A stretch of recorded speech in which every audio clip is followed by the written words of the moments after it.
नमस्कार दर्शकों, आज हमारे स्टूडियो में हिंदी जगत के सुप्रसिद्ध कवि, आलोचक, संपादक और साहित्यकार पधारे हुए हैं। आपका नाम है डॉक्टर सुरेश उजाला जी। बहुत बहुत स्वागत उजाला जी आपका स्टूडियो में। मैं सबसे पहले थोड़ा परिचय दूंगा आपका। डॉक्टर सुरेश उजाला जी का जन्म 1 जनवरी 1956 को ग्राम सुभाष नगर मेरठ उत्तर प्रदेश में हुआ और आपने हाई स्कूल 1971 में Nanak Chand Anglo Sanskrit inter college Meerut से आपने किया और इंटरमीडिएट 1973 में Nanak Chand Anglo Sanskrit intermediate college Meerut से आपने पास किया। स्नातक की परीक्षा आपने 1984 में Nanak Chand Anglo Sanskrit degree college Meerut से आपने पास किया।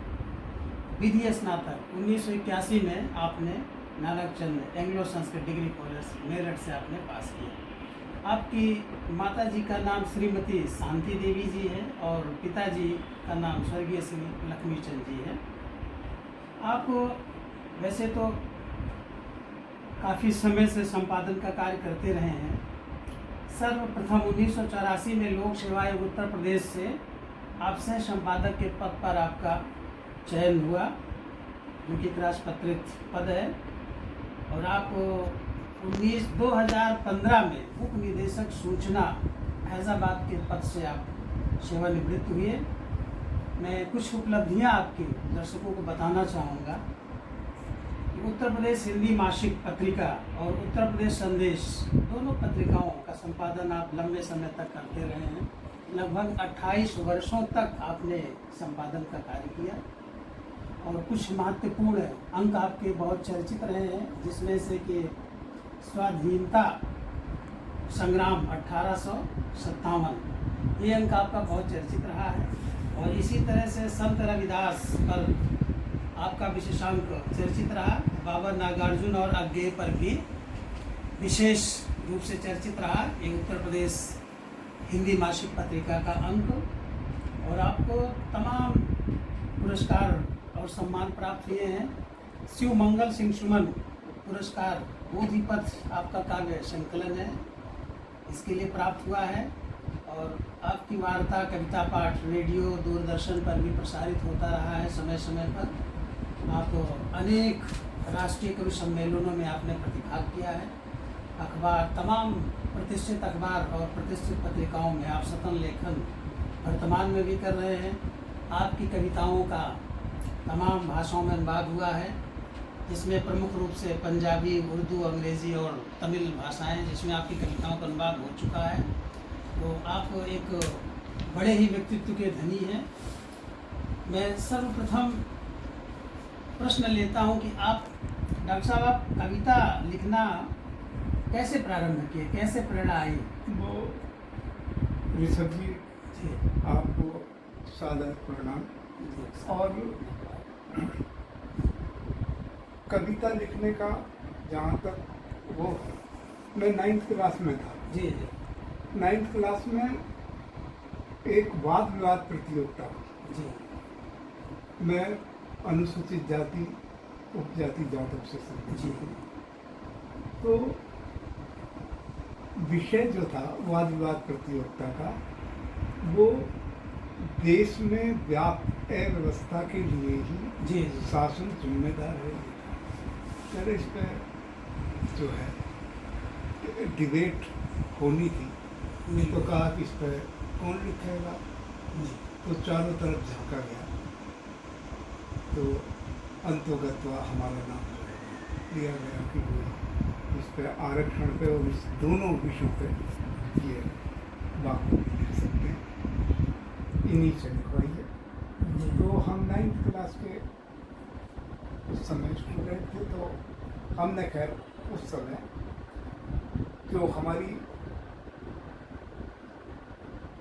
जो 4 पंक्तियाँ थी वो हमने 9th क्लास में जो लिखी, वो मैं आपके सामने, हाँ, याद हो तो हमारे दर्शकों को शेयर करें। कि रास्ते में सूल मेरे मत बिछाओ, राह को रोकेंगे ये मैं मानता हूँ। रास्ते में सूल मेरे मत बिछाओ, राह को रोकेंगे ये मैं मानता हूँ, और वक्त था जो पाँव मेरे दिल गए थे, आज मैं सूलों पे चलना जानता हूँ। क्या ये बात, बहुत- मेरी ऋषभ जी 4 पंक्तियाँ थी, जिससे प्रभावित होकर लोग जो है वो आपसे जुड़ते गए। हाँ जुड़ते गए। और मेरा नाम ही कोई विवाह वाद विवाद की प्रतियोगिता होती या कुछ ऐसा वो होता जिसमें आरक्षण से संबंधित ऐसा होता तो मेरा नाम ले देते। जी बहुत अच्छा, बहुत बढ़िया आपने सुनाया। अच्छा, ये पहली रचना है आपकी? जी जी, ये 4 पंक्तियाँ से अच्छा, जो मैंने लिखी, और वहाँ की जो कॉलेज की स्मारिका निकलती जी, उसमें से सम्मान प्रकाशित है। आपकी नजर में कविता क्या है? कविता मेरी नज़र में ऋषभ जी जी, आदमी को आदमी बनाने की कोशिश है, क्योंकि जो साहित्यकार होता, जो कवि होता, जी, जो समाज में देखता वो लिखता, बिल्कुल, जो पढ़ता वो लिखता, जो पाता वो देता समाज को। ये नियति होती है। ऋषभ जी माफ करना। नहीं नहीं, बिल्कुल बिल्कुल सही है। भोगा हुआ ही तो कविता में आता है, साहित्य समाज का दर्पण होता ही है। अच्छा, समकालीन कविता की दशा और दिशा क्या है? क्योंकि लेखन तो बहुत हो रहा है, हाँ। क्या गुणवत्तापूर्ण है क्या? अब जितना लिखा जा रहा ठीक है, मतलब कोई ज़्यादा वैसी बात नहीं है, लेकिन जो लिखा जा रहा ठीक ही लिखा जा रहा। अब थोड़ा बहुत तो कभी वैसी चलती रहती है। किसी ने बहुत सा अच्छा लिखा, बहुत किसी ने बहुत सा सामान्य कोटि का लिखा, बहुत नहीं लिख पाए। तो हर तरह का ये जो है लेखन इससे हो रहा है। हाँ, इससे निराश होने की जरूरत नहीं है। ये तो दिशा ये चलता रहता है हर काल में। जी। हाँ। अच्छा डॉक्टर साहब, आप किस कवि से सर्वाधिक प्रभावित रहे? कवि से मैं ज़्यादातर एक सोहनलाल हारिक थे दिल्ली के, जी, मैं उनसे बहुत प्रभावित रहा। और उनकी मैंने पहली दफ़े जब कविता सुनी तो मैंने अपने आप को उनसे बिल्कुल एकदम संबद्ध पाया, जुड़ा हुआ। तो दलित साहित्य के खैर चर्चित कवि हैं हाँ आप, जिनका नाम ले रहे हैं। जी जी बहुत ही प्रसिद्ध और चर्चित कवि हैं। जी। तो चाहूँगा कि आप कोई एक अपनी श्रेष्ठ रचना सुनाएं। मैं श्रेष्ठ रचना एक सुनाई देता हूँ जी, स्वागत। सभी को। मैं जुड़ने का आग्रह करूँगा, लेकिन आप सब लोगों से और जनता से भी, जो लोग इसको सुन रहे हैं, जी, जो हमारे दर्शक और श्रोता हैं, कृपया करके वो इससे जुड़ेंगे तो ज़्यादा अच्छा रहेगा रचना से। स्वागत। क्योंकि एक बार क्षमा चल रही थी तो धागे ने मोम से कहा कि दोस्त, जलने के लिए तो मैं ही काफ़ी हूँ, व्यर्थ में मेरे साथ तुम क्यों पिघलते हो। हाँ, तो मोम ने कहा कि सैमित्र, आप कैसी बात करते हो, आप मेरे हृदय के ठीक बीचों बीच रहते हो, तुम जलो और मुझे एहसास ना हो, ये कैसे हो सकता है। वाह, तो इस एहसास को बनाए रखने के लिए बहुत बढ़िया। मेरा सभी दर्शकों से, श्रोताओं से और जो हमारे से जुड़े हुए हैं उनसे निवेदन है कि वो रचना से जुड़ें, क्योंकि मैं जानता हूँ समाज, सामाजिक ढांचा, उसकी बनावट और बुनावट, जिसके कमजोर धागे कुछ आगे कुछ पीछे कुछ छूट गए हैं बीच में, जिससे उलझ गया है समाज का ताना बाना और पड़ गई है बेतरतीब गांठ समाज में लोगों के बीच, जिसका निवारण और निराकरण की मेरी खोज, मेरी ये कविता है। हालांकि ऋषभ जी आप बहुत तो दिखे हैं,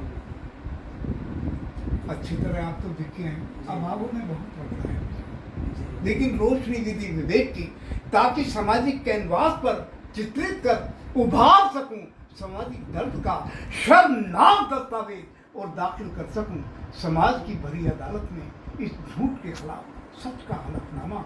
मगर यह रोशनी दिन के उजाले की तरह विजन में स्पष्ट नहीं, क्योंकि जिस प्रक्रिया द्वारा आपकी उत्पत्ति है ठीक उसी प्रक्रिया द्वारा नहीं। मैं किसी पड़ोसी खेत से उछट कर गिरा हुआ क्यों नहीं, जो अलग दिखाई पड़ूं, फिर भी मेरी इस खोज, मेरी इस कविता में धूप की चिनचिनाहट, गर्मी का ताप, आहों का असर, सांसों की सरसराहट, भावों की व्याकुलता, आदमी की बेचैनी, अभिव्यक्ति की कुनकुनाहट, जीवन का खुरदरा और खरापन मौजूद है जिसे झेला है ताउम्र मैंने। और वो खरापन क्या है, ये मैं अपनी इस रचना बोधिपथ के माध्यम से बहुत अच्छा, बहुत बढ़िया आपके बीच रख रहा हूँ।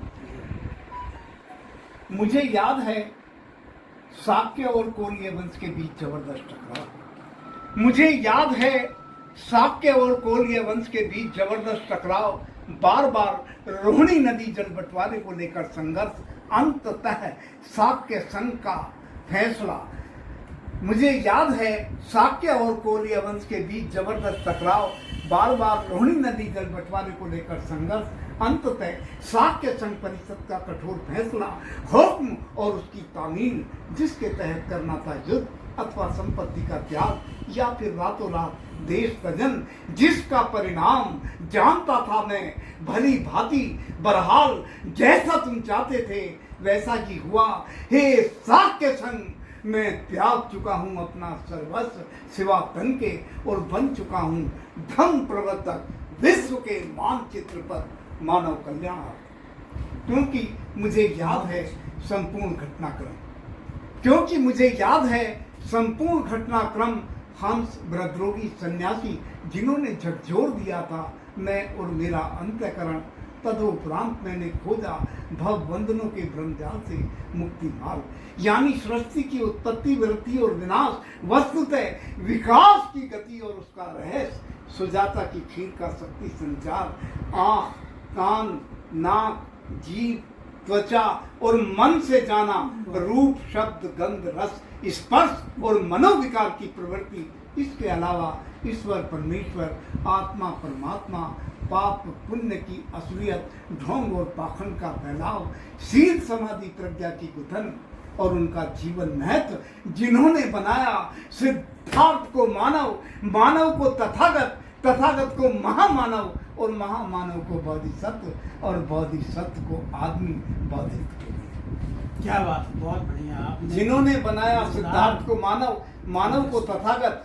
तथागत को महामानव, महामानव को बोधिसत्व और बोधिसत्व को आदमी बोधित्व के लिए शायद उसी का स्वरूप, उसी का बिंब, उसी का असर है इब्राहिम लिंकन द्वारा अमेरिका में दास प्रथा की समाप्ति, मार्टिन लूथर द्वारा ऐश्वेतों की मुक्ति, फ्रांसीसी युद्ध यानी फ्रांस में मुक्ति आंदोलन के तहत न्याय, समता, स्वतंत्रता और बंधुता के आधार पर राज व्यवस्था, नेल्सन मंडेला द्वारा दक्षिण अफ्रीका में गोरे काले रंग भेद का खात्मा, व्लादिमीर इलीज लेनिन द्वारा सोवियत रूस में अक्टूबर क्रांति, जार दूते की हार, सबरहारा की विजय और भारत में बोधिसत्व, भारत रत्न डॉक्टर भीमराव अंबेडकर द्वारा जाति वहीन समाज की संरचना, स्थापना लक्षण, जिनके कारण आया बदलाव संपूर्ण दुनिया में। फिर भी हे शाक्य संघ, मैं ऋणी हूँ, कृतज्ञ हूँ आपके आदेश और आपके आदेश। बहुत अच्छा, बहुत जोरदार ढंग से आपकी जो प्रस्तुतिकरण है वो काबिल तारीफ है। शुक्रिया, शुक्रिया, बहुत शानदार जी, शुक्रिया। मेरे हिसाब से दलित शब्द पीड़ित, शोषित, उपेक्षित, घृणित और वंचित के लिए प्रयोग किया जाता है। अस्पृश्य वर्ग ही शायद दलित हैं। मानवीय सरोकारों तथा संवेदना की यथार्थवादी अभिव्यक्ति दलित साहित्य में होती है। हीरा डोम लिखित अछूत की शिकायत 1914 में सरस्वती पत्रिका में ये सर्वप्रथम कविता। हाँ, ये दलित साहित्य शुरुआत मुझे लगता है यहीं से मानते हैं जो हमारे विद्वान लोग हैं। अच्छा, आपकी नज़र में डॉक्टर साहब दलित साहित्य क्या है? दलित साहित्य, जहाँ तक मेरी नज़र का सवाल है, दलित साहित्य जो है वो न्याय, समता, स्वतंत्रता और बंधुता भाव को समाज में प्रेरित करता है। इसलिए इसका महत्व आज के समय में और भी बढ़ जाता। दलित साहित्य, दलित साहित्य प्यार मोहब्बत का साहित्य है, घृणा का नहीं है। जैसा लोग इसको समझते हैं घृणा का साहित्य नहीं है। बिल्कुल। ये तो न्याय की बात करने वस्तुतः वाला। जाति व वर्ण व्यवस्था के हाँ। अभिशाप से उपजा हुआ साहित्य है, मुझे ऐसा लगता है। इसमें तमाम विधाओं में दलित साहित्य देखिए आज डॉक्टर लिखा साहब, जा रहा है। आप तो दिख गए भाई, आदमी जो भोगता वही पाता, बिल्कुल बिल्कुल। जो पढ़ता वो लिखता, जो पाता वो देता है ना समाज। स्वानुभूति का साहित्य है, सहानुभूति का नहीं है। जी दलित साहित्य में माना जाता है कि दलित साहित्य में दलित जो लिखता है वो सहानुभूति और प्रामाणिक साहित्य है। दूसरा कोई यदि उसकी व्यथा को लिखेगा तो उतना प्रामाणिक साहित्य बिल्कुल नहीं होगा, इतना सहानुभूति का साहित्य इतना होगा। असरकारी नहीं जी, होगा। जी। सर ठीक कहा आपने। कई विधाओं में भी लिखा जा रहा है, कविता में, कहानी में, आत्मकथा में, उपन्यास में, अनेक विधाओं में दलित साहित्य लिखा जा रहा है। जैसे अपने अपने पिंजरे मोहनदास नैमिष राय, जी इनकी रचना है, ये इनकी आत्मकथा है। जी, जी, ऐसे ही जूठन ओम प्रकाश वाल्मीकि जी की रचना है। जी झोपड़ी से राजभवन तक, हाँ, ये माता प्रसाद जी जो गवर्नर भी रहे हैं हाँ। राज्यों के, उनकी जी रचना जी है। अरुणाचल प्रदेश जी, के जी। पूर्व। शिकंजे का दर्द सुशीला भौरी जी की रचना। मुर्दहिया तुलसीराम जी की आत्मकथा है। उपन्यास में ऐसे कुछ प्रमुख जो उपन्यास हैं, मिट्टी की सौगंध, ये प्रेम कपाड़िया जी की रचना है। और पहला खत धर्मवीर जी की रचना है। और छप्पर जयप्रकाश करदम जी, हाँ उनका ये दलित साहित्य का शायद प्रथम उपन्यास माना जाता है। अमर ज्योति एक डीपी वरुण जी हैं, उनकी डीपी रचना है। वरुण यही वो रहे थे, IAS थे। जी जी। वो गरिमा भारती निकालते थे मान्यवर। जी। गरिमा भारती एक मैगजीन निकलती थी, जी। उसी को वो लोग। बंधन मुक्त राम जी लाल सहायक जी की रचना जी, है। जी। डूब जाती है नदी गुरुचरण सिंह जी की रचना है। जी सुअरदान रूप नारायण सोनकर जी की रचना है। जी आ, मैंने जहाँ तक सुना है कि दलित पैंथर आंदोलन शायद चला था महाराष्ट्र में, जहाँ से दलित साहित्य 1958 में उपजा। और मराठी साहित्य में पहले आया, फिर बाद में उसके दलित साहित्य में भी आया। संस्थापक थे वो जी जी। नामदेव ढसाल। हाँ, ढसाल जी थे। और JB पवार जी 21 मई 1972 से ये इसकी स्थापना मुंबई में हुई थी। जी जी ये अछूतानंद जी थे जो 1869 में जिनका जन्म हुआ और 1933 कानपुर के रहने वाले। जी जी। जी तो इनकी कुछ रचनाएं थी, मायानंद बलिदान, रामराज न्याय, आदिवंश का लंका इत्यादि कृतियाँ इनकी थी। तो इनसे कुछ प्रेरित होकर तमाम दलित कवियों और लेखकों या साहित्यकारों ने अपनी रचनाएं की और जो आज एक साहित्य की एक धारा के रूप में प्रतिस्थापित हो चुका है। क्योंकि आपकी रचनाएं मैंने काफ़ी पढ़ा है, जी उसमें भी दलित साहित्य के जो स्वर है वो पूरी तरह से मुखरित हैं। बिल्कुल। आपकी नज़र में श्रेष्ठ दलित साहित्यकार कौन कौन से हैं राव साहब? मैं श्रेष्ठ साहित्यकारों में मैं जो आपने जिनकी आत्मकथाओं का भी जिक्र किया, मैं एक तो इनको ओम प्रकाश वाल्मीकि जी की कविताओं को बहुत तवज्जो देता हूँ।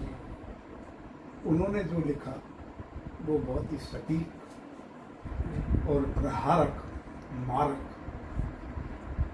था, जिससे जो है आम आदमी जो है उनकी तरफ मुखरित हुआ, उनकी तरफ जुड़ा, उनसे जुड़ा।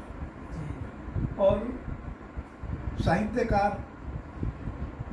तमाम हुए हैं, दलित साहित्यकार कमी नहीं रही। एक धर्मवीर थे, डॉक्टर धर्मवीर IAS थे, उन्होंने तमाम लिखा, उनकी कविताएं भी मुझे बहुत। और हरित जी की कविताएं दलित साहित्य में मुझे वो करती है। फिर आप स्वयं दलित साहित्य के प्रतिनिधि कवि और आलोचक और श्रेष्ठ रचनाकार हैं। ये दलित साहित्य किस कारण से सामान्य साहित्य से भिन्न है? क्या कोई विशेष अंतर है? हाँ, विशेष अंतर ये है, जो सामान्य जिसको आप साहित्य कह रहे हैं वो दरअसल परंपरागत है। बिल्कुल। जैसे किसी ने राम की जल समाधि लिखी, फिर उसके बाद राम और लक्ष्मण, फिर जटायु, तो वो परंपरागत जो साहित्य है वो उसका वो है, प्रतिनिधित्व करता है।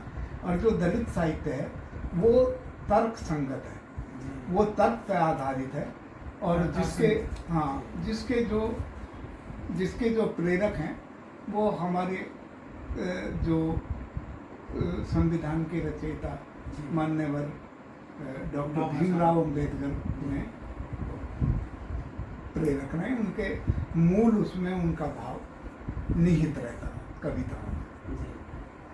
समकालीन डॉक्टर साहब, समकालीन दलित साहित्य कितना समृद्ध है आपकी नज़र में? नहीं, बहुत समृद्ध है इस समय तो यूनिवर्सिटी, लगभग आधी यूनिवर्सिटियां जो है भारत की वो दलित साहित्य पढ़ा रही हैं। हाँ, उनमें पढ़ाया जा रहा है, एक वो कोर्स शाखा के रूप में मान्यता प्राप्त। बिल्कुल दलित साहित्य।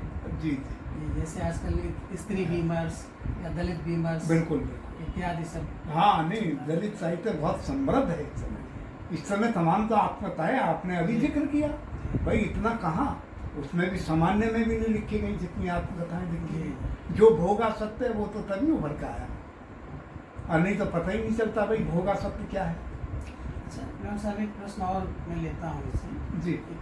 चूँकि कबीर एक दृष्टा क्रांतिकारी कहा जाता है, क्या कबीर को दलित साहित्यकार भी कहा जा सकता है? बिल्कुल दलित साहित्यकार उनके साहित्य में भी आती है भाई।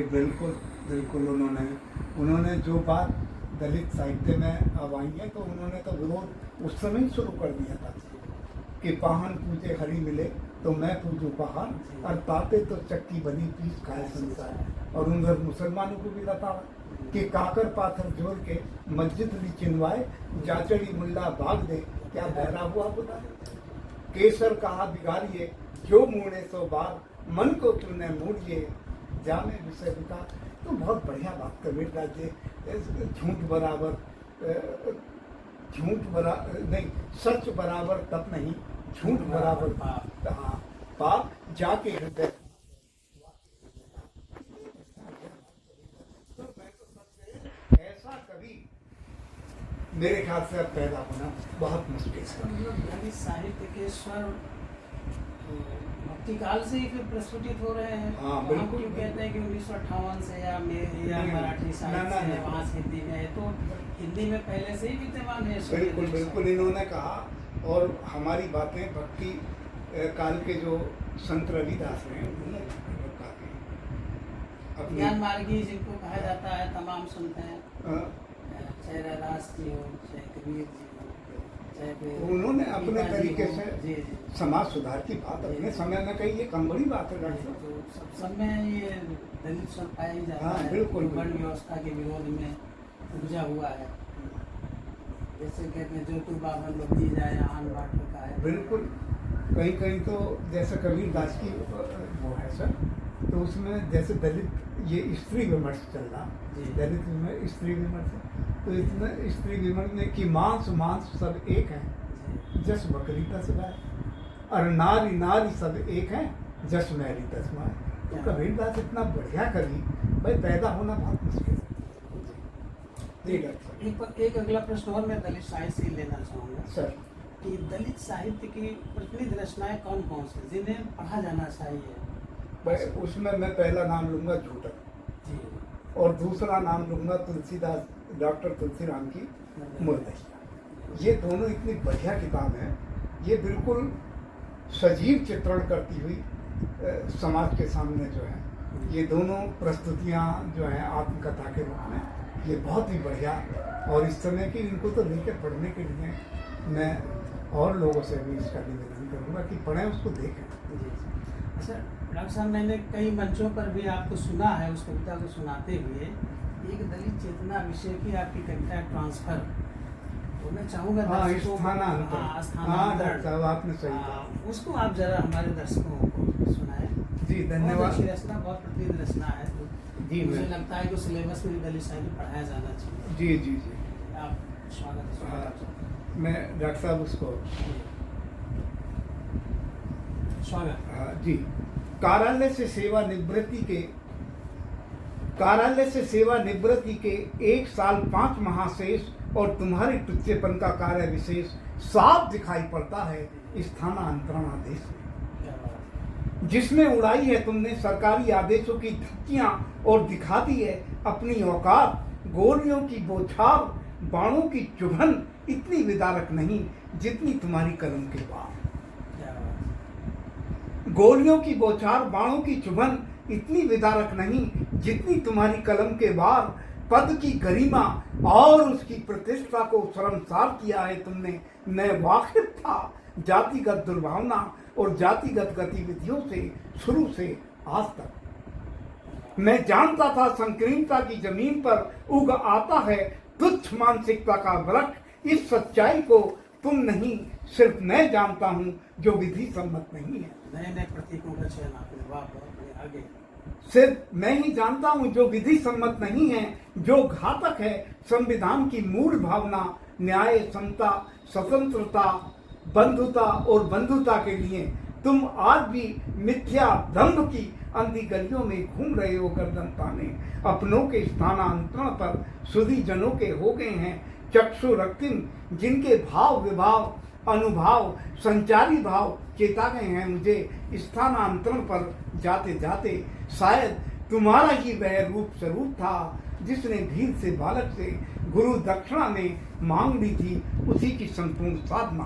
काट लिया था सर शंभुक ऋषि का, मांग ली थी 3 पग जमीन। राजा बलि से निर्धारित वर्ण व्यवस्था के तहत काम न करने पर बेलची, नारायणपुर, पिपरा, मुजफ्फरनगर, मुजफ्फरपुर, साडूपुर, देवली, जमशेदपुर, मेहराना, तिंदवाड़ी, दुलीना, रामदीन खेड़ा और लखनऊ गेस्ट हाउस कांड आदि इत्यादि तमाम प्रमाण हैं जातिगत दुर्भावना के आज भी अब भी। क्या बात है, बहुत बढ़िया। ये स्वानुभूति था, यही ये प्रमाणिक है। बेलची, नारायणपुर, पिपरा, मुजफ्फरनगर, मुजफ्फरपुर, साडूपुर, देवली, जमशेदपुर, मेहराना, दिंदवाड़ी, दुलीना, रामदीन खेड़ा और लखनऊ गेस्ट हाउस कांड आदि इत्यादि तमाम प्रमाण हैं जातिगत दुर्भावना के। आज भी अब भी इतिहास गवाह है। यहाँ वो देश है जो ओम नमः शिवाय का उच्चारण करने पर जुबान और साथ में खाना खाने पर काट दी जाती है नाक। संस्कृत के श्लोकों को सुनने पर डाल दिया जाता है कान में खोलता हुआ शीशा। अनावरण करने पर धोई जाती है मूर्ति गंगा जल से। मंदिर प्रवेश करने पर पिलाया जाता है पेशाब, खिलाया जाता है गोबर। सरपंच बनने पर, मोटरसाइकिल छूने पर मार डाला जाता है पीट पीट कर जान से दलित को। यही है वो देश जहां राष्ट्रपति कोविंद को रोका जाता है जगन्नाथपुरी के गर्भगृह में जाने से। यही है वो देश जहां डॉक्टर अंबेडकर की 22 प्रतिज्ञाओं का वाचन करने पर होती है आहत घेरवे रंग की भावना। यही है वो देश जहां प्रवेश शुक्ला अपने जातीय दंभ में मूत देता है आदिवासी युवक दशमत रावत के सर पर, जो अमानवीय कृत्य है तथा शर्मसार करता है इंसानियत को। ध्यान रहे, यहाँ के बहादुरों का खून युद्ध स्थल में नहीं, रणभेरी सुनकर नहीं, जाति सुनकर खोलता है। क्या बात है, बहुत ध्यान रहे, यहाँ के बहादुरों का खून युद्ध स्थल में रणभेरी सुनकर नहीं, जाति सुनकर खोलता है। जानवर से भी बदतर है यहाँ इंसान की हैसियत। यही है वह मुल्क जहाँ नकारा जाता है श्रम की महत्ता को। माफ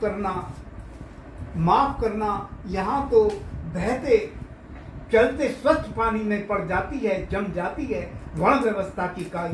सब कुछ उलट पलट हो जाता है। जातीय आधार पर प्रोन्नति को दी जाती है उन्नति, बिना समीक्षा, बिना कारण बताए, क्योंकि यहाँ श्रम और दक्षता का आधार है जाति, और जाति ही तय करती है व्यक्ति की योग्यता। और जाति ही तय करती है व्यक्ति की योग्यता। यहाँ यही है वो देश जहाँ हक हकूक की बात करने पर सुला दिया जाता है। दलितों को मौत की नींद सत्ता और शक्ति के अभाव में किया जाता है इनका सामूहिक नरसंहार। महाराष्ट्र का खैरलॉजी, हरियाणा का मिर्चपुर, राजस्थान का नागौर, तमिलनाडु का मरकस, केरल का माथुगो और बिहार का नाथे नरसंहार कांड हमें याद दिलाता है शोषितों के साथ हुई क्रूरतम नाइंसाफी। कुल मिलाकर तमाम घटनाएं षड्यंत्र हैं, कोशिश हैं, साजिश हैं, प्रयत्न हैं, प्रयास हैं, प्रतिक्रांति है, संविधान के प्रति निष्ठा की शपथ और उसे भीतर से खोखला करने की साजिश, ताकि हो सके खात्मा मिटिया मेट संवैधानिक क्रांति का। लेकिन हम आंदोलनकारी थे, आंदोलनकारी हैं और आंदोलनकारी रहेंगे अस्पृश्यता का भी नाश होने तक। अतएव याद रखना अक्पा, मैंने स्पार्टाकस की तरह साथियों के कान में कहा है कुछ स्थानांतरण पर जाने से पहले, इसलिए लखनऊ को छोड़ते वक्त मेरी हर सांस में उठता हुआ भूचाल अभी ठहरा नहीं है। इसलिए लखनऊ को छोड़ते वक्त मेरी हर सांस में उठता हुआ भूचाल अभी ठहरा नहीं है, और उस भूचाल से निकलकर मैं और मेरा बौद्धिपत अशोक घसीटे इंसान और इंसानियत, प्रतिकार, धुआं, चिंगारी और टकराव का रचनाकार बोल उठता है व्यवस्था की सच्चाई।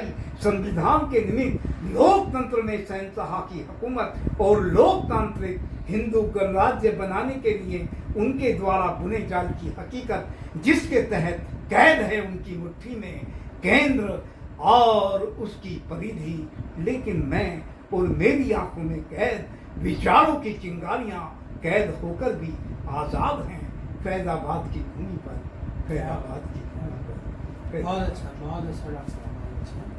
जैसे आप तो 28 वर्षों से लगभग संपादन का कार्य करते रहे हैं। एक प्रश्न है कि एक अच्छे संपादक के गुण क्या होने चाहिए? एक अच्छे संपादक के गुण न्याय, समता, स्वतंत्रता, बंधुता आधारित भाव पर होना चाहिए, जिससे समाज का, पत्रिका उसका नेतृत्व कर सके, उसके बीच अपनी बात कह सके। जी, सरकारी संपादक और निजी संपादक में क्या होता है? श्रेष्ठ कौन?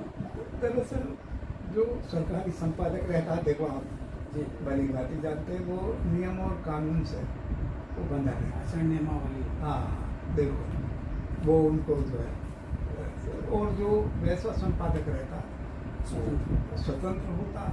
तो इसलिए दोनों में मैं जो विभाजन करूँगा वो मतलब जो प्राइवेट रहता उसके पास, उसके पास ज़्यादा शक्तियाँ होती हैं। बहुत अच्छा। अच्छा, पत्रिकाओं को पढ़ने का प्रचलन भारत में कम क्यों होता जा रहा है? इसका ये संचार माध्यमों की वजह से। अच्छा। जो संचार माध्यम है, अब मोबाइल पर तमाम मीडिया है ना, ये सब क्रांति जो हुई है, संचार क्रांति, मनोरंजन भी उसका प्रभाव जो है वो बहुत पड़ा है इसका पठनीयता पर। जो पुस्तकें इसलिए छपनी भी पहले की अपेक्षा कम हुई है, लेकिन ये आपको मैं विश्वास दिला दूं कि पठनीयता बरकरार रहेगी। आगामी समय में फिर आदमी पुस्तकों की तरफ अग्रसर होगा, फिर पुस्तकालय ढूंढेगा और फिर किताबें पढ़ेगा और फिर ज्ञानार्जन करेगा। इससे ज्ञानार्जन नहीं होने वाला, यह अस्थायी है, ये संतुष्टि नहीं देगा जितनी किताबें देती। आप मेरी बात।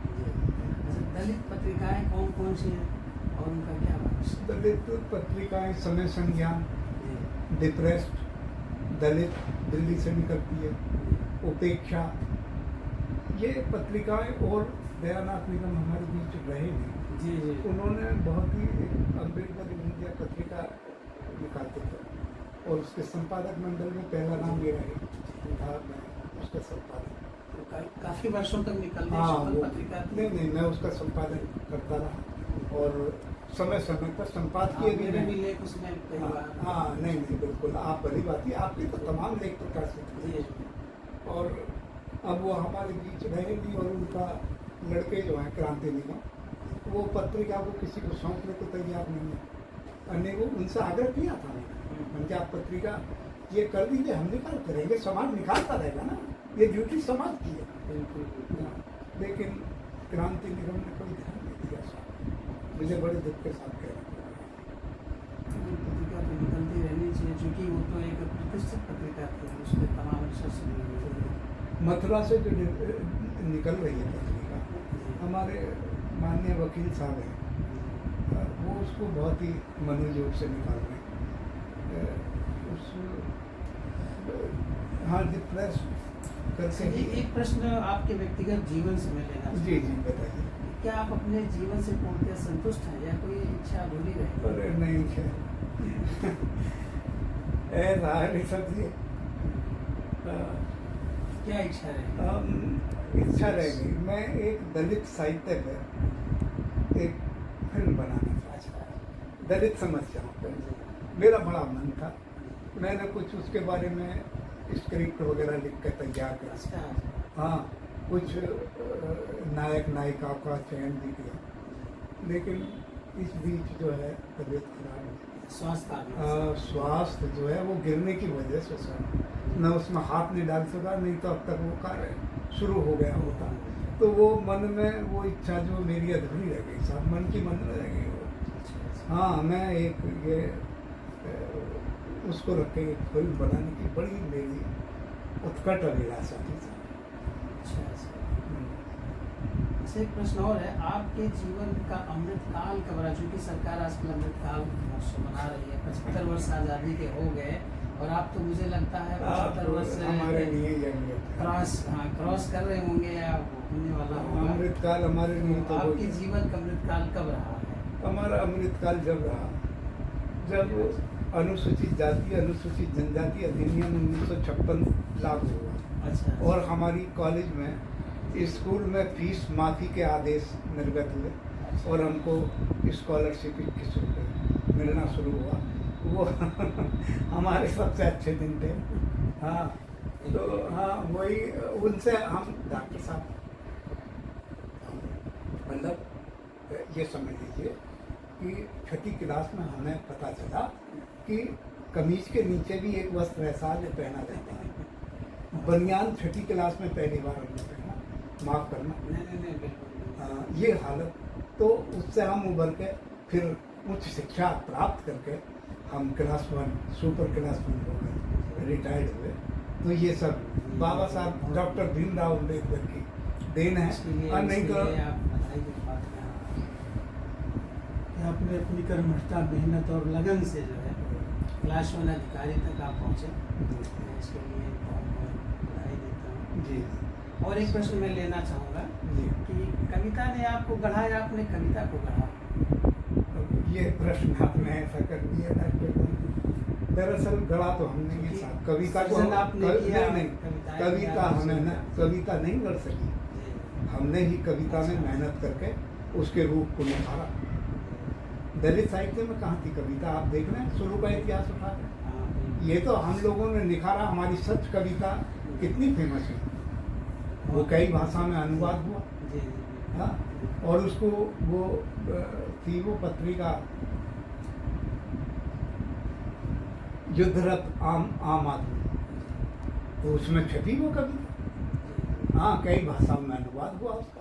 नहीं वो तो आपकी कविताओं का तमिल में, पंजाबी में, अंग्रेजी में, उर्दू में तो अनेक भाषाओं में अनुवाद हो चुका है। जी ऐसे प्रश्न और है डॉक्टर साहब कि कवि की समाज उपयोगिता क्या है? कोई उपयोगिता है कवि के? जी। अरे सर कवि की उपयोगिता क्या है? वो प्रतिनिधित्व करता है समाज का, है ना? समाज का प्रतिनिधित्व करता, जो सर समाज में घटता उसको वो अपनी कविताओं के माध्यम से परोसता समाज को। समाज जो उससे ग्राह्य करती है उससे आगे आने वाली पीढ़ी को फायदा होता नहीं डॉक्टर साहब? बिल्कुल बिल्कुल। मुझे तो लगता है कि सारा साहित्य जो है, जो धार्मिक साहित्य है, जो भी है, मैं नाम नहीं, बड़ी कविता कवियों ने ही उसको रचा है। आज समाज उस पर चल रहा, उसका अनुसरण कर रहा है। बड़ी क्रांति और वो साहित्य के किताबें जो पूजनीय है उनकी पूजा तक लोग कर रहे हैं, वो कवियों की रचना है। मुझे लगता है कि वो एक अग्रणी और नेतृत्वकारी भूमिका। बिल्कुल आपने सही कहा डॉक्टर साहब, बिल्कुल सही कहा। अच्छा एक प्रश्न और मैं लेना चाहूँगा। जी जी बताइए। आप 10 महापुरुषों के नाम वरीयता क्रम में आप गिनाएं, 1 नंबर पर कौन है आप? Doctor Bhimrao Ambedkar 1 number. जी। और नंबर 2 हमारे पूर्व राष्ट्रपति अब्दुल कलाम जी। मैं उनको भी बहुत अभिनय उस तरह का आदमी पैदा होना मुश्किल है। और तीसरे नंबर पे आपके ही पूछ रहे हैं ना? हाँ महापुरुष आपके बाद के कोई भी जो अच्छा और तो हमारे कबीर दास जी, हमारे संत रविदास जी, ज्योतिबा राव फूले, है छत्रपति साहू जी महाराज। बुद्ध को आप भूल रहे हैं, उनको हाँ, किस नंबर पर है? नहीं इनको तो बुद्ध तो हमारे सर्वोपरि हैं, उनको जो एक से भी ऊपर। एक सेकंड। हाँ, वो इन सब के नीचे है। ये 10 आप नाम जो गिनवाने सर इस तरह ऊपर है, उनको माफ करना। वो तो हम उनको जो है उनसे ही सारी प्रेरणा इन महापुरुषों ने पाई, और जो आपके समक्ष जो है। अच्छा, इनमें से आपका आदर्श कौन रहा है जो आपके जीवन को गतिमान करता है? इन महापुरुषों में डॉक्टर नाम जो- डॉक्टर अम्बेडकर, अच्छा। डॉक्टर अम्बेडकर, और उनको तो सब आप द्वारा फिर ना गिनवाएं। नहीं, तथागत नहीं। बुद्ध तो नंबर 1 पे हैं ही सर। नंबर 2 पे, क्योंकि इनको इसलिए कि जितने भी बिंब और मेरी कविताओं में आपको नजर आते हैं, वो सब डॉक्टर भीमराव अम्बेडकर की देन है। उनका साहित्य ना होता, ना हम पढ़ पाते और ना वैसा लिख पाते। बिल्कुल, वो तो खैर नॉलेज के जो है सिंबल माने जाते हैं। जी। अमेरिका भी मानता है, दुनिया भी मानती है। जिंदगी में डॉक्टर साहब आपने क्या खोया और क्या पाया? जीवन में हमने जो है वो खोया अधिक और पाया कम, लेकिन उस खोए से भी हम निराश और हताश नहीं हुए। जीवन में आगे बढ़ते रहे, हमेशा आगे की सोचे, और उससे जो खो के भी हम उससे प्रेरित होते रहे कि नहीं अगली बार, अरे ये रास्ता बंद हुआ, ये इससे चलेंगे, ये भी बंद हुआ, चलो इससे चलेंगे, ये भी बंद हुआ, चलो इससे चलेंगे। डॉक्टर साहब कभी हिम्मत नहीं हारी। हाँ, हिम्मत को पर लगाए रखे हमेशा। बहुत अच्छा। अच्छा, देश की सबसे बड़ी समस्या क्या है आपकी नजर में? देश की जो सबसे बड़ी समस्या है इस समय, इस समय हाँ, वो बेरोजगारी है। महंगाई से भी समस्या है। हाँ, महंगाई से भी बड़ी है। आदमी महंगाई को बर्दाश्त कर लेगा अगर रोजगार है उसके पास, लेकिन अगर रोजगार अच्छा, आप नहीं- क्या, आपको यदि प्रधानमंत्री बना दिया जाए तो आप उसको दूर करने के लिए क्या प्रयास करें? कोई स्ट्रेटेजी है? कोई हम जो आपके पास?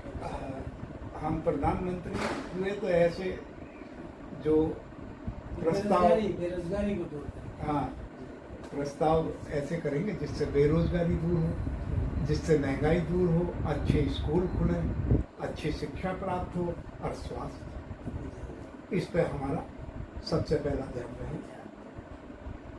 सर, एक प्रश्न व्यक्तिगत जीवन से है कि आपके जीवन में पहला प्रेम कब अंकुरित हुआ? सफल रहा या असफल? चूंकि माना जाता है कवि बनने के पीछे भी कहीं ना कहीं से जो है प्रेम का एक बड़ा कारण। जब हमारी इस तरह की उम्र थी जी। तो हम शिक्षा और बेरोजगारी से जूझ रहे थे, तो हमें इस और आकर्षण की तरफ शायद मौका ही नहीं मिला। हाँ, हमने अपनी कविताओं में भी जिक्र करा इस बात का। अच्छा। हाँ, कि उस तरफ हमारा ध्यान ही नहीं गया। अच्छा, कुछ युवा है आजकल प्रेम में असफल होकर नेगेटिव या नकारात्मक सोचते हैं, तो आपकी क्या सलाह है उन्हें? वो गलत करते हैं। मैं एक रचना सुना दूँ इस बार, बिल्कुल है ना, वो आपने उसका नाम तो सुना ही होगा, दशरथ मांझी। हाँ।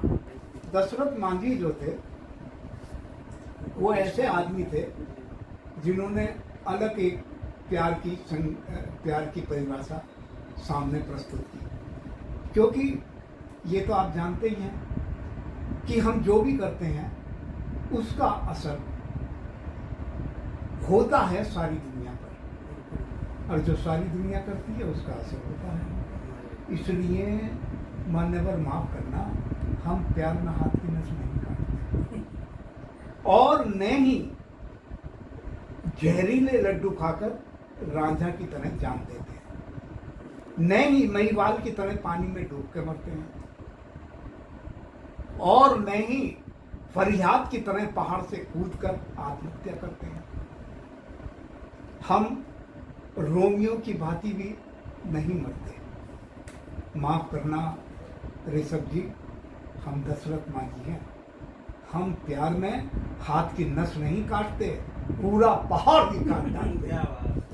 जागो, प्यार में मरने से नहीं, प्यार में परिश्रम करने से होता है देश का विकास। अच्छी कविता है, बहुत अच्छा संदेश है युवाओं के लिए। अच्छा डॉक्टर साहब, क्या ईश्वर है? नहीं है तो तर्क क्या है? अब देखिए, इस विमर्श में बहस करना ये समय को खराब करना। आप और कोई प्रश्न हो मालूम नहीं, इस पे हम बहस नहीं करते। देखिए देवता सुनिए, ये सब नहीं सब बेकार को अच्छा, सब। एक बात सुनिए डॉक्टर साहब, मेरी भी सुनिए। आपने तमाम हम प्रश्न, तो आप ही सुनिए। मैं ये कह रहा हूँ कि दो धर्म यहाँ पे ऐसे हुए जिन्होंने ईश्वर को माना ही नहीं। जी। एक तो जैन धर्म, एक बौद्ध धर्म, एक जैन धर्म, दो धर्म ऐसे हुए, उन्होंने नकार। तो ईश्वर तो इसलिए इसमें मतलब तथागत बुद्ध ने भी कहा कि समय खराब करना है, फिर वैसे ये चूंकि आजकल के प्रश्नों में समाहित रहता है, तमाम आप देखते होंगे साधु संत हैं और तमाम तरह की बातें करते हैं और जनता को जो है जी उधर बहका के भी ले जाते हैं, बाद में खुद ही जेल चले जाते हैं। हाँ। तमाम नाम है, जी। इसलिए ये प्रश्न प्रासंगिक था। आप चूंकि एक श्रेष्ठ और वरिष्ठ साहित्यकार हैं। अच्छा डॉक्टर साहब, आप कोई और रचना सुनाना चाहेंगे? अब रचना मेरे ख्याल से पर्याप्त होगी। कोई और छोटी सी रचना जो मुक्तक आजकल आप हाँ, मुक्तक हाइकू ये आपने सही कहा। लिखते हैं और बहुत ही प्रेरणादायी। मैं 4 मुक्तक आपके समक्ष प्रस्तुत कर रहा हूँ, भाई जनता भी सुन ले। हाँ बिल्कुल। दर्द कोई जब मन को आकर बहलाता है, दर्द कोई जब मन को आकर बहलाता है और पकड़कर हाथ मेरा टहलाता है। क्या बात। दर्द कोई जब मन को आकर बहलाता है और पकड़कर हाथ हमारा टहलाता है। अनुभव किया है हमने अपने जीवन में, ये कष्टों का अनुवाद ही मुक्तक कहलाता है। क्या बात। कष्टों का अनुवाद ही मुक्तक कहलाता है।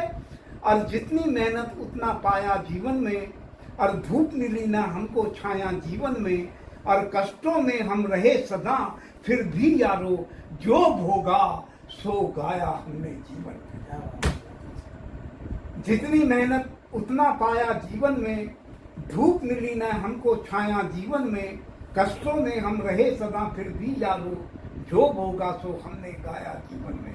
आपके प्रश्न का भी उत्तर है साहब। बिल्कुल बिल्कुल। आज अगर तुम अपने खोलो साथियों, आज अगर तुम अपने खोलो साथियों, समय के रहते कुछ तो बोलो साथियों। सोते रहे तो सब कुछ शून्य हो जाएगा, सोते रहे तो सब कुछ शून्य हो जाएगा। उठो नींद से अब तो, उठो नींद से अब मुँह धो लो साथियों। और जीवन में हर गम को यारो पीना सीखो, जीवन में हर गम को यारो पीना सीखो। और अपनों से जो मिले घाव वो सीना सीखो। और दुनिया में जब आए हो तो आकर प्यारे, बात बात पर मरना छोड़ो जीना सीखो। बात बात पर मरना यारो जीना सीखो। ये प्रेरित करती हुई लाइन मैंने जनता के। अच्छा, आजकल मीडिया में मैं देखता हूँ बहुत चर्चित आपकी कविताएं होती, जो एक विधा है हाइकू, आप लिखते रहते हैं। तो क्या हाइकू क्या है? ये हाइकू जापानी विधा है। अच्छा अच्छा। हाँ, हिंदी में कैसे आ गई? वो हिंदी में इसको जो कुछ हमारे यहाँ के साहित्यकारों ने वो उसका रूप निखार के 5 7 5 इसका वो है व्याकरण। अच्छा। 5 शब्द ऊपर, फिर 7 और फिर 5 7 5 का इसका पूरा व्याकरण है। तो उसमें जो ये उसमें लिखे हमने भी आई को। हाँ हिंदी में पढ़ता है। हाँ, तो इस समय कहिए तो मैं निकाल कर कुछ मुक्तक। हाँ अभी अभी बिल्कुल हम सुनेंगे हाइकू। अच्छा, अगला प्रश्न भी ले रहे हैं। नहीं बिल्कुल आप निकाल लें। हम्म। एक और प्रश्न मैं लूँगा कि हिंदी चूँकि 40 करोड़ हिंदी भाषी हाँ, लोग हैं और इतनी बड़ी संख्या में होते हुए भी हिंदी को कोई नोबेल पुरस्कार क्यों नहीं मिला? इस पर आप कुछ अपने विचार व्यक्त करें। अब आप बड़ी बात ही परिचित हैं इस बात से, है या नहीं? नहीं, हम आपके शब्दों में जानते हैं। दरअसल आप तो जानते ही हैं कि वो भी बढ़ती जाती है, भेदभाव भी बढ़ता जाता है। और हिंदी को इतनी तवज्जो नहीं दी जाती राष्ट्र अंतर्राष्ट्रीय स्तर पर जितनी दी जानी चाहिए। नहीं, क्या गुणवत्ता की कमी है हिंदी में? क्योंकि लेखन तो बहुत सारा हो रहा है, विधान हो रहा है, हाँ, क्या उसमें क्वालिटी नहीं है, क्या गुणवत्ता नहीं है, क्या नहीं है? या इसका बाजारीकरण नहीं हो पाता, प्रचार प्रसार नहीं हो पाता? वही प्रचार प्रसार ढंग से नहीं हो पाता। हाँ, जिस वजह से ये अच्छा, क्या पिछड़ा हुआ है। ऐसे भी सुनने में आता है, तमाम मैं देखता हूँ आलोचक आरोप लगाते हैं कि हिंदी साहित्य में गुटों में बटा हुआ है, तमाम यहाँ लोग सक्रिय हैं। क्या ऐसा है क्या कि यहाँ लोग वो अच्छे तो- अच्छे लेखक है लेकिन भेदभाव की शिकार है? नहीं, वो तो कोई आपने ऐसी घटना कुछ है क्या आपकी जीवन में? तमाम है। तमाम। हाँ, तमाम घटनाएं ऐसी हुई। एक तो आपने अभी एक स्थानांतरण के माध्यम से अपने व्यक्ति वो को- उसमें तमाम बातें, हमको तो मकान भी नहीं दिया था जी। साहब। हमने जैसी जाति का उल्लेख करा, मना कर दिया था मकान मालिक ने, कहने के नहीं है कहीं और देख। अच्छा, एक और व्यक्तिगत प्रश्न लेना चाहूँगा कि आप जिंदगी में निराश कब हुए? क्या कोई ऐसा क्षण आया कि जब आप निराशा से घिर गए या निराशा के बादल छा गए आपके जीवन में? कोई ऐसा क्षण आया? क्योंकि आज भी इस उम्र में भी आप जोश से भरे रहते हैं, नहीं उत्साह नहीं, से भरे रहते हैं, जिस तरह से जीवन जी रहे हैं ये बहुत ही अनुकरणीय है, हाँ। कुछ लोगों के लिए विचारणीय है। नहीं, वो निराश तो हुए, लेकिन हम उसको गिरे कभी- नहीं उसमें, फंसे नहीं। हाँ, मतलब उसको अंगीकार नहीं चीर किया। कर निकल गए उस हाँ। निराशा के धुंधे या बिल्कुल बादल को चीरते बिल्कुल, हुए। उसका रास्ता ढूंढा। जी, भाई इधर से नहीं मिला रास्ता, तो थोड़ा क्या बात। हाँ सीधे हाथ की तरफ हो लिए, सीधे हाथ पे भी नहीं मिला तो उल्टे हाथ की तरफ हो लिए, रास्ता खोजा और वैसे आगे नहीं, बढ़े। बिल्कुल आगे बढ़े तो निराशा कब तक लिपटी रहती है हमसे। सही, सही। अच्छा, एक प्रश्न और है कि किसी ने आपको धोखा दिया इस जीवन यात्रा में? धोखे भी खाए, धोखे खाए हैं, लेकिन हम सचेत रहते थे, इसलिए कोई ज़्यादा समय तक हमको वो नहीं कर सका। अब उनका घटनाओं का उल्लेख किया जाए तो लंबी वार्ता हो जाएगी, इसलिए अगला प्रश्न करें। हाँ, अगला प्रश्न कि उसी से जुड़ा हुआ है कि धोखा तो खैर देने वाले बहुत हैं, लेकिन कुछ हैं जो सादगी निभाते हैं, तो आपके सबसे अच्छे मित्र कौन हैं आपके जीवन यात्रा में? हमारे अच्छे लंबी मित्र आपकी यहाँ जीवन यात्रा हैं। हाँ, में। एक लंबी जीवन यात्रा है, इसमें तमाम तरह के लोग आए होंगे गए। हमारे साथियों में जी। भाई होरीलाल जिनका साहब, हमने हाँ नाम लेना चाहा, हाँ होरीलाल साहब, होरीलाल साहब। हाँ, और उन्होंने जो है मतलब समय समय पर हम एक स्कूल हमने खोला हुआ है, एशिया लाइट शिक्षा संस्थान, 86 शेखुपुरा अलीगंज। हम कार्यकारिणी के सदस्य हैं सब। सामाजिक हाँ, संगठन। हाँ, तो उसमें हम जो है वो करते रहते हैं, और समय समय पर जब कभी निराश होते थे या कोई बात होती थी तो हम एक जगह बैठते थे और अपनी निराशा को दूर करते थे। होरीलाल जी साहब आपके सबसे अच्छे मित्र। हाँ, सबसे अच्छे मित्र थे। एक प्रश्न और मैं लेना चाहूँगा कि आजकल क्या लिख रहे हैं, कुछ हाँ, उसमें से और दो लाइन सुना दें जो आजकल लिख रहे हैं। मुक्तक लिखने हैं, दो लाइन और 2 लाइन लीजिए, मैं आपको। तो आप निकाल लीजिए, आप अभी निकाल नहीं निकालने हैं। ये हो गया, निकल गया।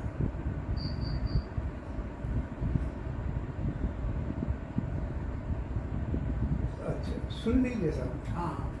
कुछ सज्जन तो जोड़ रहे हैं देश को, लगभग 260 मुक्तक ये मैंने लिखे। कुछ हाँ, उनमें से ही हाँ।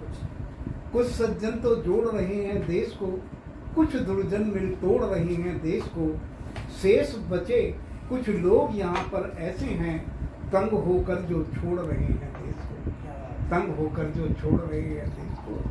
और बेमतलब ने इन्हें लड़ाओ आपस में, इनको तुमने व्यर्थ भिड़ाओ आपस में, विनम्र निवेदन तुमसे है ये साथियों, मिलके थोड़ा प्यार बढ़ाओ आपस में, वाह। मिलकर थोड़ा प्यार बढ़ाओ आपस में। और मुंह बाए तकलीफ खड़ी है जीवन में, मुंह बाए तकलीफ खड़ी है जीवन में, हमसे ही दिन रात लड़ी है जीवन में, और लड़ते लड़ते बूढ़े हो गए हम यारो, घटी नहीं तकलीफ बड़ी है जीवन में, क्या बात है, बहुत अच्छा, बहुत अच्छा। तकलीफ बड़ी है। अच्छा, एक प्रश्न और मैं लेना चाहूँगा क्योंकि अंतिम समय में एक वार्ता चल रही है। क्या पुनर्जन्म में कोई विश्वास है आपका? नहीं सर, पुनर्जन्म में हमारा कर्म सिद्धांत में कर्म सिद्धांत में है। ऐसा है? क्या क्या उचित है इसमें? भाई आदमी जो कर्म करेगा वैसा फल पाएगा, ये कर्म बात है। नेगेटिव भी हो सकता है, लेकिन काम करेगा तो उसका फल जरूर मिलेगा और वो नई दिशा की तरफ अग्रसर होगा। अच्छा कर्म करेगा तो अच्छा हाँ बिल्कुल, अच्छा फल मिलेगा, बुरा मिलेगा तो नेगेटिव भी जाएगा। अच्छा, एक अंतिम प्रश्न है जी। कि नई पीढ़ी को संदेश के रूप में कोई कविता आप सुनाना चाहें या कोई संदेश देना चाहें? भाई संदेश यही है हमारा कि खूब मेहनत करें, परिश्रम करें, आगे बढ़ें, शिक्षित बने, क्योंकि जो पढ़ेगा वो बढ़े। इसलिए ये फार्मूला, इसलिए खूब मेहनत करिए, पढ़िए, लिखिए, सदा आगे बढ़िए। यही मेरा सारी मतलब जो लोग सुन रहे हैं, जो जुड़े हैं, उनसे मेरा यही निवेदन जो पढ़ेगा नहीं वो आगे बढ़ेगा है। नहीं वो आगे बहुत अच्छा आपने विचार रखा और बहुत अच्छा संदेश हमारे जो युवा पीढ़ी है उसको आपने दिया। डॉक्टर साहब स्टूडियो में आने के लिए आपका बहुत बहुत धन्यवाद सर, आपका भी बहुत बहुत धन्यवाद। दर्शकों नमस्कार, फिर मिलते हैं अगले व्यक्तित्व के साथ अगली कड़ी में। धन्यवाद।